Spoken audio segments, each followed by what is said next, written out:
रामनाथ जब खाने के लिए आता है और देखता है कि खाना मेज पे नहीं है तो रेणुका से बोलता है, ये क्या रेणुका, खाना कहाँ गायब हो गया। रेणुका कहती है, वही तो समझ नहीं आता कि गायब कैसे हो गया। फिर रामनाथ कहता है, कोई बात नहीं, चलो सो जाते हैं। इस प्रकार वो खाना किसी के लिए ना बचाकर पूरा खा लेती है। रामनाथ और रेणुका जब सो रहे होते हैं तब चुड़ैल दासी घर के अंदर आ जाती है और कहती है, मुझे छोड़ के तुम दोनों ऐसे सो रहे हो, तुम्हारी शामत आ गई है, अब देखो। यह कहकर अपने पास रखा हुआ तबला जोर जोर से बजाने लगती है। तबले की आवाज़ सुन रामनाथ और रेणुका एकदम से उठ जाते हैं। रात भर वह चुड़ैल दासी उन दोनों की नींद खराब कर रही थी।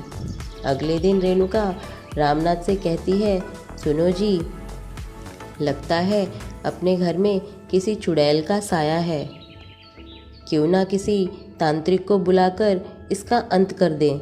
तभी रामनाथ कहता है, मैं भी यही सोच रहा था, ठीक है, मैं जाकर लेकर आता हूँ। यह कहकर वह एक तांत्रिक के पास गया। वहाँ जाकर उसने अपनी सारी समस्या उस तांत्रिक से बोल दी।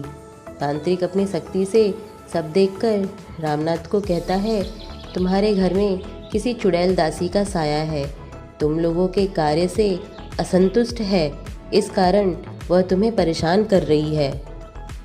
रामनाथ कहता है, क्या इसका कोई हल है? तांत्रिक कहता है, उस चुड़ैल दासी को एक बक्से में बंद करना होगा।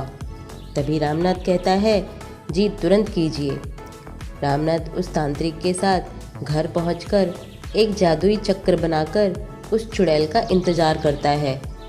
कुछ देर के बाद वह चुड़ैल दासी वहां आ जाती है और तांत्रिक उस चुड़ैल दासी को अपने जादुई शक्ति से एक बोतल में कैद कर देता है और उस बोतल को एक बक्से में रखकर उसे ताला लगा देता है और उस बक्से को रामनाथ को देकर वहां से चला जाता है। रामनाथ उस बक्से को एक कमरे में छुपा देता है। उस दिन के बाद रामनाथ और रेणुका एक दूसरे के साथ खुशी खुशी अपना जीवन जीने लगते हैं।